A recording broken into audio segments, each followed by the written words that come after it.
Clark downed the last bit of water he had left in his bottle as the Anderson cell truck bounced down the dirt road. He noticed Rob was asleep in the passenger seat, with his cap pulled down over his head. As the new guy, Clark was expected to do most of the driving at the cell tower. Not by any company rule per se, it was just expected. I guess after doing the job for years, you get tired of all the driving, and you end up making the lowest guy on the totem pole do it. Well, that was fine by Clark. He preferred the drive anyways. It relaxed him, allowed him to work through his thoughts. This was his last week of training with Rob, then he would be on a 4-man team. It'd be a lot of time on the road, and an unending supply of towers to climb. The work was easy enough, it was mostly maintenance. Use a bit of spray paint on sections of the tower that had missing paint, replace light bulbs, tighten bolts, nothing too major. Every once in a while, he would install a new antenna or replace a transmission line, but that was okay by Clark. Variety was the spice of life, after all. The part of the job that demanded the higher pay was the fact that someone had to actually climb the tower. This is not a job for everyone. Can't be afraid of heights for starters, and it required you to be in pretty good shape. In Clark's downtime, he liked to do mountain climbing, so the heights and the fitness was not an issue for him. This was pretty much his dream job as far as he was concerned. As they approached the cell tower, Clark reached over and patted Rob on the shoulder. "Hey man, we're here." Rob pulled his cap up and let out a slight groan. It took a bit for him to respond, like he was stuck between wakefulness and sleeping. "Alright, let's get it done," responded Rob. The tower in front of them was one of the larger ones, over 200 feet off the ground. Clark parked the truck next to the fence and got out to stretch his legs. Rob made his way to the gate, fishing for a key in his pocket to unlock it. Taking his climbing gear out of the back of the truck, Clark started to get himself ready. He inspected his carabiners and rope for any possible damage. It takes a bit of time, but he figured it was better to get home later than to not get home at all. "Good habit. You should always double check your gear," said Rob. "I double check it when I rock climb. I figure this is no different." "Do you know how many times people fall off these towers?" said Rob with an eyebrow raised, fighting back a smile. Clark shook his head in confusion, not looking away from his task. "Well, one time seems to be enough for most people." He could not help but laugh a little at the joke, even if it was kinda dark. "Well, I plan on shooting for 0, responded Clark. "Well, that's a fine goal." Clark attached his harness to the main line and started climbing the tower. Rob gave him a big grin and 2 thumbs up from the ground. He was going to retire soon, so Rob seemed happy allowing the younger people to make the climbs. This was a simple job. Take a few pictures of its condition, replace one of the main bulbs at the top. He made his way up the structure in a methodical manner, taking the time to test his footholds before pushing off to the next spot. Clark used his legs to do the work. His arms just helped him stay balanced. Halfway up, Clark attached one of the carabiners on his harness to the handhold metal peg. He took a couple of pictures and sip of water before detaching and continuing the climb. It felt freeing being off the ground and ascending into the sky. The world literally disappeared as he made his way up. The only sound that filled his ears was his feet contacting the metal tower pegs and the rush of wind that pushed past him. Once he got to the top, he attached a safety line from his harness to the platform before detaching from the main cable. He opened the bulb canister and got to work replacing it. After he is satisfied with the work, he began the descent back down. He would have preferred to rappel with his gear, but Rob frowned on that last time. He informed Clark that rappelling gear was for emergencies only. Even though he had to climb all the way back down, he still made pretty good time. He never rushed, he just kept an even pace from beginning to end. "You know, you don't get a bonus for finishing fast," said Rob as soon as Clark's foot touched the ground. "I thought we could knock out 2 towers today. Saw they wanted us to do a maintenance check on the Greer tower." The color drained from Rob's face at those words, like he had just invoked a dangerous curse that could smite them at any moment. "No, we're going to skip the Greer tower. It's coming down in a couple of months anyways. Work order says. Well, the work order does not make the damn decisions, said Rob, cutting off Clark before he could get started. He knew better than to press the issue right now. Rob was a nice guy, but when his mind was made up, you could not change it in the heat of the moment. Clark and Rob loaded up the gear without a word and locked the gate. Both of them got into the truck and started down the long dirt road back to town. After an awkward 10 minutes, Clark determined now was a good time to break the silence. Can I ask you just one question? Sure, why not? The Greer Tower is like 80-ish feet tall. We could knock it out in no time. Why are you so against us going to it? We skipped it on my first week, too. Rob removed his cap and rubbed his head like the question was some dirt stuck in his hair. After a short pause, he put his cap back on and let out an exhausted sigh. Look, I know you're going to think I'm some superstitious old fool, but that tower isn't right. Isn't right how? Asked Clark, a bit more intrigued now.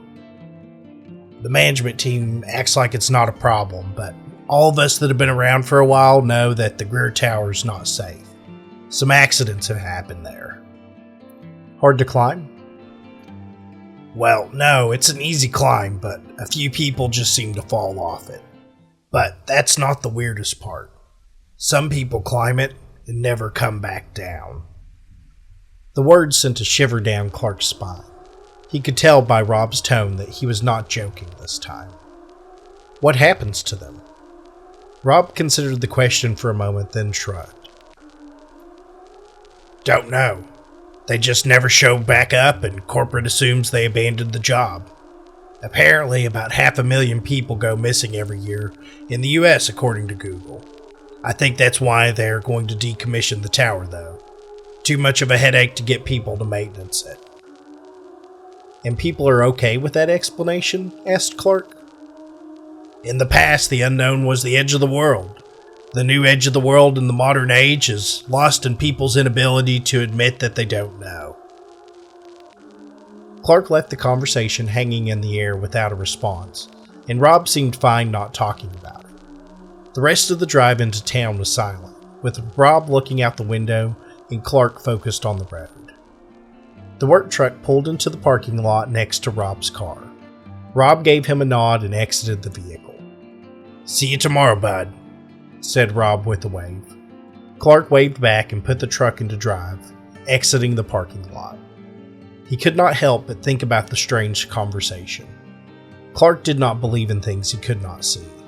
His dad used to tell him, anything that can't be tested or verified is unworthy of study. The world made sense when you got right down to it. Clark made a U-turn halfway down the empty road and started heading towards the Greer Tower. He plugged in the coordinates onto his phone's GPS with one hand and the other hand on the steering wheel. Rob is spooked by it, but this work order is calling for a maintenance check on that tower, and he intended to do it. Although he respected the hell out of Rob, at the end of the day, he was not management, they were peers. If corporate caught wind of the fact that they had falsely said they had completed the work, they could both lose their jobs. If anything, he was doing Rob a favor. Clark had never climbed a tower by himself, but he had lots of experience at this point. He had pretty much completed his training program with Rob as his mentor. Plus, this was a small cell tower. He would have it done in no time, and he could turn in the work order in the morning. The GPS voice broke his thoughts as it informed him it was time to turn left. The gravel road kicked up bits of rock as the tires gained traction on the ground. In the distance, he could see the cell tower hanging just above the tree line. The steel structure stood in contrast to the natural green of the scene. Even the sky around it appeared to be corrupted by the tower's presence, the blue turning a darker shade of gray. Pulling up to the tower, Clark was surprised to see a tall tree to the right of the structure. He assumed they would have cut it down that tree before putting up the tower. The branches of the tree still had a 10-foot clearance, so it would be okay. Clark exited the truck and pulled his climbing gear out of the back. He inspected it for any defects, just like he had done numerous times before. Once he was sure everything was in proper order, he put on his harness, grabbed his gear, and attached to the main cable running down the cell tower.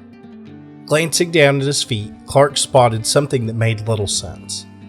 Stones had been pressed into the ground around the structure, making a circular path. Each one had a strange symbol carved into its center, a form and language foreign or forgotten to the records of humanity. Although under any normal circumstance this would have given him reason to pause, it simply did not fit in with his current goal. Ignoring the stones, Clark began the climb up the structure. He found that the tower was relatively easy to climb. The metal pegs alternated between the left and right of the beam at even spacing. Essentially, this was the same as climbing a ladder. The structure was actually in pretty good shape. After hearing Rob's warning, he would have assumed that other crews had also neglected the maintenance. He snapped a couple of pictures halfway up and took a large gulp from his water bottle before continuing the climb. Just as he got above the tree line, his hands instinctively latched on the metal pegs.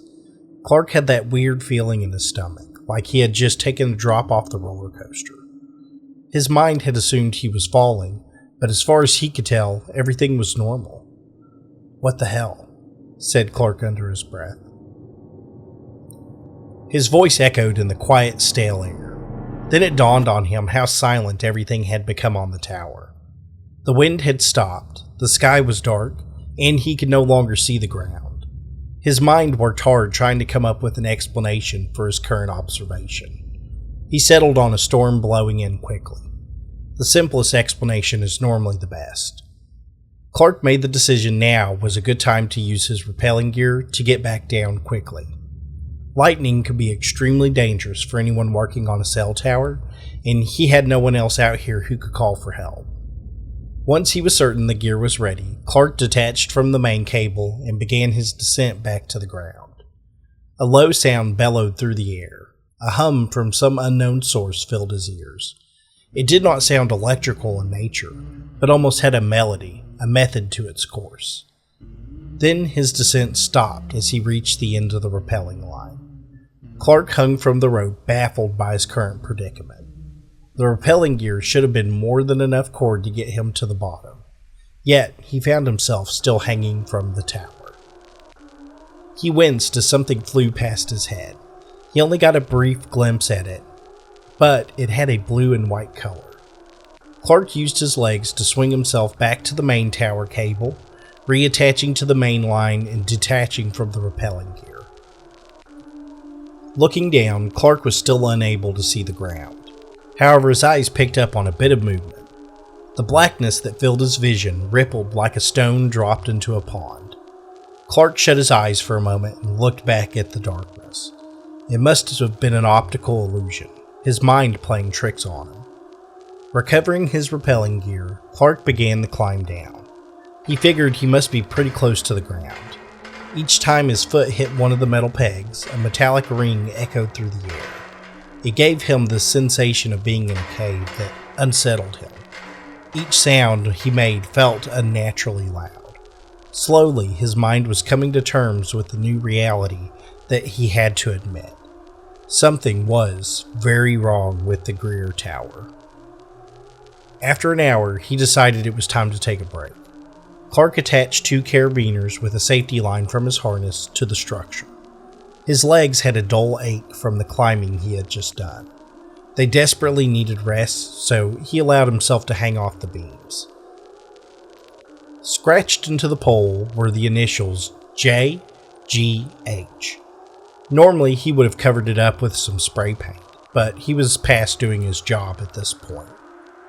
Now that he was no longer engaged in a task, he had no choice but to think about the current predicament. The rappelling gear alone should have been enough to get him back to the ground. Along with climbing down, he should have easily tripled the distance from the top of the tower. Taking out his water bottle, he took a long drink from it. A blue and white object fell past him, causing him to let go of his water bottle and grab for a metal peg. He watched his water bottle descend into the blackness below. "What keeps falling off this piece of shit tower?" yelled Clark. Then he heard his voice echo, but not just around him. It took a moment for it to happen, but he could hear his muffled voice come from below him as well. That was it.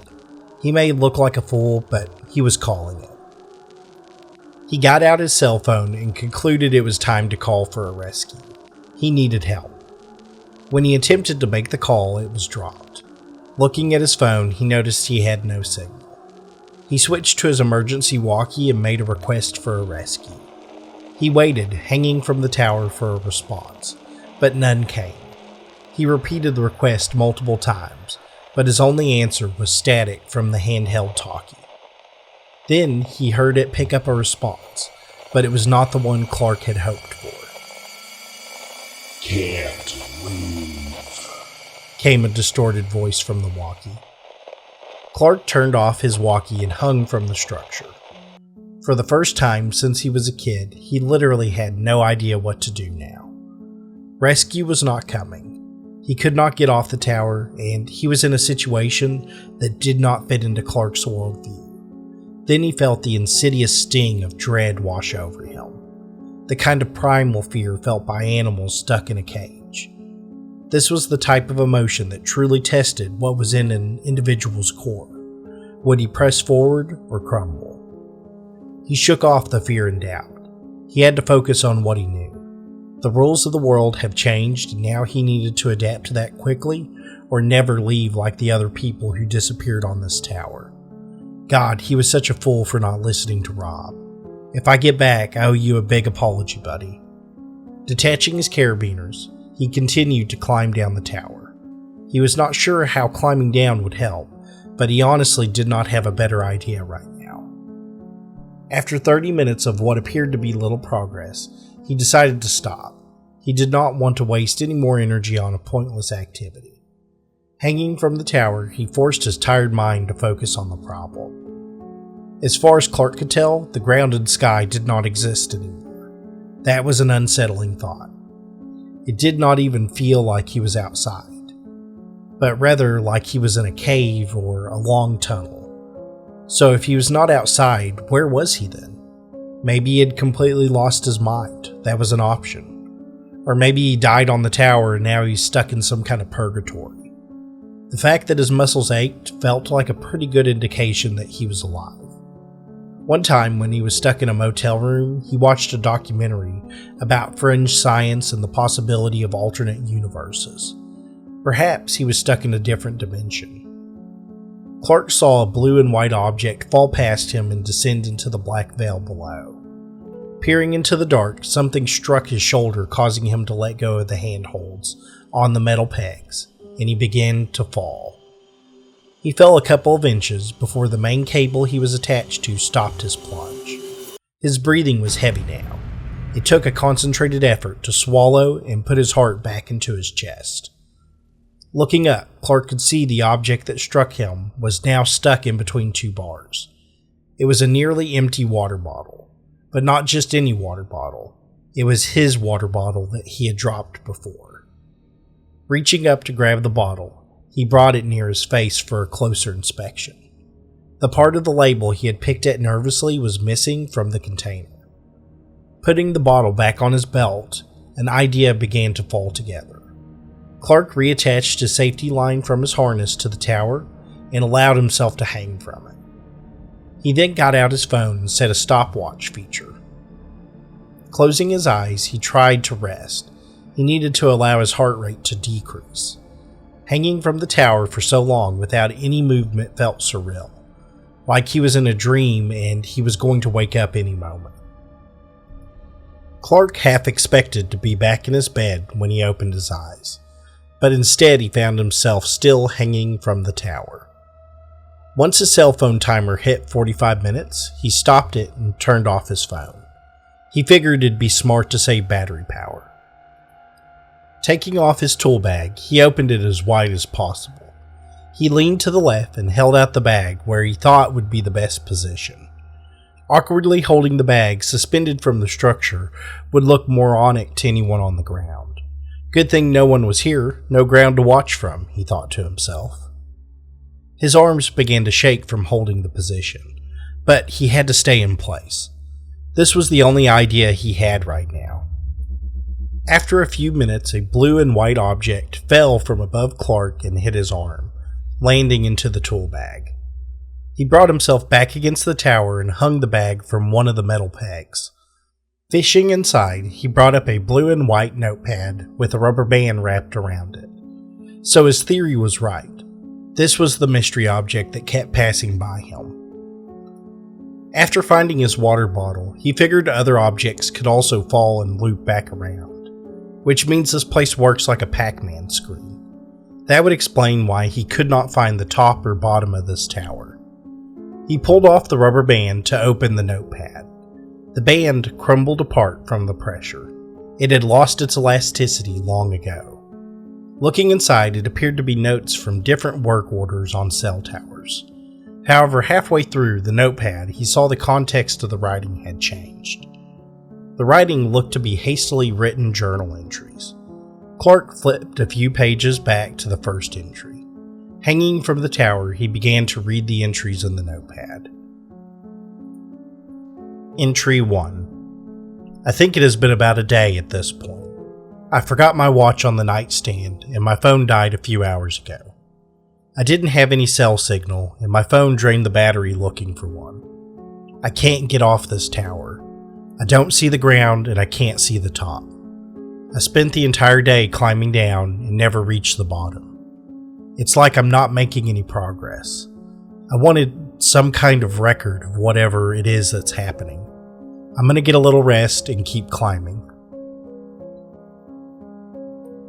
Well, I guess whoever wrote this got stuck too, Clark thought to himself. He flipped to the next page to read another entry. Entry 2. Kept climbing down, still no bottom. I'm out of water now and getting pretty thirsty. I'd hoped I would either find the ground or someone would come up and get me by this point.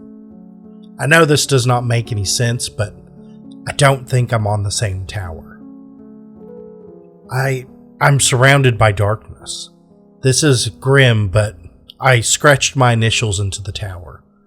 Going to start climbing up instead. See if I can get above whatever this thing is. In case I don't get back, I want some kind of record I was here. Looking down at his nearly empty bottle, Clark realized he would soon be in the same boat. Flipping to the next page, it said, "Still no top." That message left him feeling uncomfortable, like he was getting a peek into someone's greatest moment of despair. However, the last entry chilled Clark to his core. Final entry. I kept climbing up and I did not find the top. Instead, I found my initials scratched into the damn pole in front of me. Somehow I came all the way around. This place is a circle folded in on itself. I can feel it, watching me. Just beyond my vision, something is there, waiting for me to slip. Sometimes it hums when I stop. Sometimes it tries to talk. Up and down is no good, but I got one option left. I'm leaving this notepad here as some kind of record. If anyone finds this, tell my kids that I love them more than anything in the world. Tell my wife I did everything I could to get back to her. That I know I messed up sometimes, but my heart was always hers. I love you. I'll be with you again. Javier Garcia Hernandez. Clark flipped back to the beginning of the entries and reread them. He hoped for a different answer, but no matter how many times he read them, he came up with the same revelation. That Javier's fate was most likely his future. No, he was not staying here. Clark put the notepad into his pocket. He reattached the rappelling gear and made his way down. Again, he found himself hanging at the bottom of the rope, with no end in sight. Just an endless expanse of black that filled his vision. And the little light that came through the void was getting darker. He repeated the process multiple times. He must have rappelled down 800 feet before giving up. He attached his 2 safety lines to the main structure and hung from them, defeated by the unending expanse. Well, if he had any doubt before, that was firmly put to rest now. He half debated trying to climb up instead, but he needed to stop. Plus, climbing up did not seem to do Javier any good. He wedged himself on the metal beams and tried to get comfortable. He went ahead and attached a safety line just in case. Resting felt like giving up, but at this point he was out of ideas. Resting was the best option. Sitting on the tower, he was engulfed by the feeling of loneliness. He had always been a loner, but he would see neighbors or engage in small talk with coworkers. Just being around other people felt comforting. But this was what true isolation felt like. It was void of those comforts, of that safety we take for granted. No one was here. No one was coming. Sitting in the darkness, time felt like it would not pass. He could hardly tell if it had been minutes or hours. However, at some point, he closed his eyes and dozed off. Clark's foot falling off the metal beam got him awake again. Waking up confused and disoriented, he looked around trying to make sense of his surroundings. It was dark, but the movement around him made no sense. Then he felt a tug on his foot and looked down. A thin hand was pulling at his foot. Its pale skin almost seemed to glow with a translucent appearance. Multiple hands manifested themselves from the void, grabbing him, pulling at him. The limbs stretched from impossibly long distances to find him. Letting out a panicked scream, Clark thrashed and fought with the hands grabbing him, kicking and desperately trying to find a way to escape. However, Clark's movement caused him to tip to the side, sending him off the edge of the narrow beam. The sudden plunge made him draw in his breath, to somehow extend his last few moments. But the single safety line he had attached to the beam grabbed his harness and prevented the eternal fall. The force of the stopped fall knocked the air out of his lungs. It hurt like hell, being unable to move for a minute. The hands slowly withdrew from the beam, slithering back to their imperceptible hiding places. Clark managed to grab the safety line and pull himself back up to the beam. A low hum echoed through the dark dimension. He was nearly certain it was whatever was trying to grab him. Clark reattached himself to the main cable and drank the last bit of water. The bottle shook in his hands from the sudden spike of adrenaline that flooded his system. He started climbing down the tower, even though he knew it would not make a difference, but he wanted to get himself a bit of distance from the spot of that ambush. This felt like the safe choice, but a thought still clawed in his mind. What if it can appear from anywhere in this place? He was accustomed to long climbs, but he wondered how long he'd be able to keep this up. He doubted he'd be getting any sleep in this place going forward. Then the dull pain of his muscles revealed the truth of what was happening. That was the point. It wanted to keep him moving, keep him tired. The hands that grabbed him were certainly unsettling, but they did not appear to have any real strength behind their pull. It was a temperature check for its meal. Once it decided I was not ready, they retracted back. All it has to do is wait for me to become too tired to fight back. Javier knew about the entity in the shadows, but didn't he say he had another option? Up and down is no good. That is what he said, but what is the third option? Clark looked to his right and saw only a black veil. Rob said some people never come back off this tower, but he also said some people fall off it. If people fall off it, then it must be possible to get back. Grabbing a small flashlight out of his tool bag, he clicked on the power button. The LED bulbs came to life, displacing the darkness around him. He hoped this would reveal something and not just be a waste of a flashlight. Clark brought the light over his shoulder and threw it to his right. The flashlight flipped end over end away from the tower. However, after reaching 10 feet out, it vanished. Clark was baffled. It did not fall or get out of sight. It appeared to actually vanish from sight, like it was thrown out of existence. The third option is to jump horizontally off the tower. But was that really an option, or just a quicker exit to death? Even if it got him back, would he just be back in his world falling off a tower? If he exited from the same height he entered this place, and that was a big if, it'd be a 50-ish foot drop to the ground. That would likely be fatal, however it was a better shot than he had here. But being honest with himself, he had to admit he did not exactly know the rules involved with slipping between dimensions. For all he knew, it could kill him instantly, or he could fall from 1,000 feet up. He needed a little more information before committing to this plan. Clark climbed back up the beam he was resting on before. Although this was the last place he wanted to be, it got him closer to the edge of the veil. He could either attempt to exit left or right. What side was it on when he started climbing the tower? He thought it was on the right side, but he could not remember for sure. Clark settled on going with his gut and picked the right side. Detaching from the main cable, Clark used one of his safety lines and attached it to the narrow beam. At the end of the right side was a small antenna that needed to be removed first. He got to the edge of the beam and worked feverishly to complete the task. Once it was detached from the beam, he tossed it through the veil. He suspected he would need as much space as possible. Getting his phone out of his pocket, Clark held in the power button to turn it back on. Taking a roll of electrical tape, he wrapped the outer edges of his phone to a knot on the end of one of his backup ropes. He would have preferred duct tape, but electrical tape was all he had in his bag. Giving his phone a tug, it seemed to hold the rope. Walking to the edge of the beam, Clark opened his phone apps and set the camera to record. The beam groaned from the excess weight at the end of it, but it held. He tossed his phone through the veil with one hand, holding the rope with the other. The phone vanished from sight for a moment before being dragged back through the veil. Now he could mark interdimensional fishing off his bucket list. Pulling the phone back up, he stopped the recording and examined the footage. He saw the phone go through something, then suddenly a burst of light before going dark. Other than the change in light, he could not make out any other details. But this was a good sign. It meant the veil did go somewhere. However, he wanted to know what he would land on when he came out.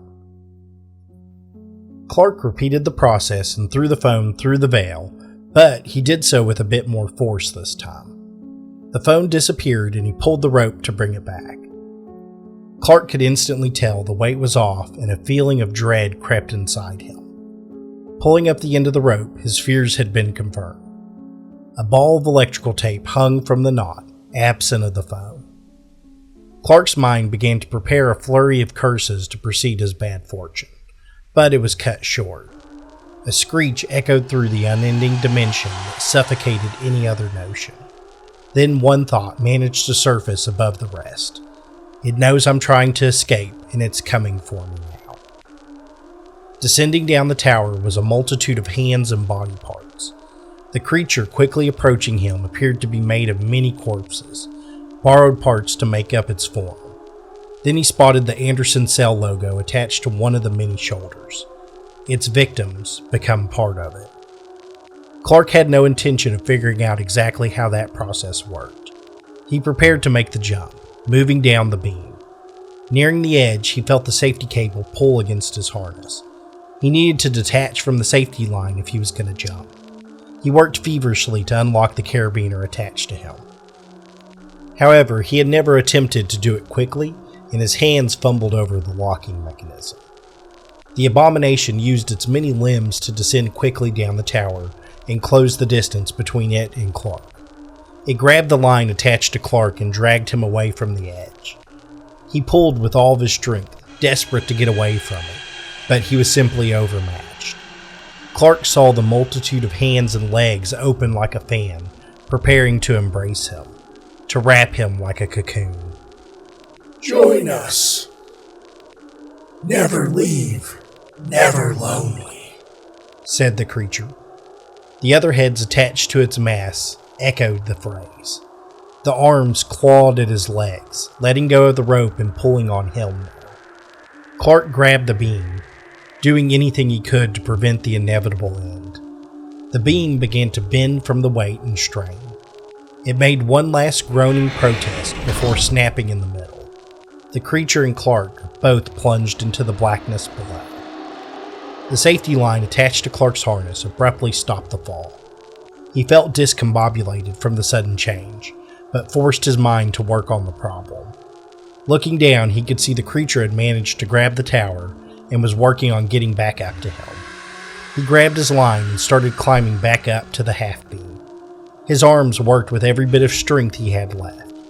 Clark knew this would be his last chance to get it right. Echoing behind him was the thud of limbs climbing to the tower, a drum-like melody that increased in speed and volume every few moments. Scrambling to the top of the beam, Clark detached the safety line from the harness. He could hear the monstrous cry just behind him, just within reach. The creature screeched, "Don't go!" Without hesitation, Clark ran to the end of the beam and jumped through the veil. It felt like he had just plunged into water. The sound of the world became muffled, and his vision could not comprehend the images that he was seeing. He could swear he even saw other people in this realm with him. An old man and someone else passed by him as he exited the other side of the veil. The world was bright again, and he was falling. Clark felt the wind rush past him as he plunged off the tower and back to the ground. He landed in a tall tree to the right of the structure, a tree that he remembered had no business being so near a cell tower. A flurry of tree limbs whipped past him, slowing his fall but leaving deep lacerations on his body. Finally hitting a branch that could hold his weight, the fall stopped. He pressed against the tree and wedged himself between the two branches he had landed on. Trying to move his right arm sent waves of pain that he could barely tolerate. Coming to this realization of his injuries, he was in no condition to climb down the tree. He used his left arm to radio for an emergency rescue that responded right away. He answered questions about his situation, condition, and the fact that he was now stuck in a tree. Although he was not out of the woods yet, he could not help but let his mind wander back to his conversation with Rob. Over 500,000 people go missing every year. How many of those people stumble into the unknown? They walk into a closet to slip into another world by accident, or come across some forgotten creature in the woods. Clark was thankful to be alive, but his eyes had now been opened to a new world, a more dangerous one, just beyond the reach of our own. Thank you for listening to this story. If you enjoy this type of content, consider liking the video and subscribing to the channel for new upcoming stories.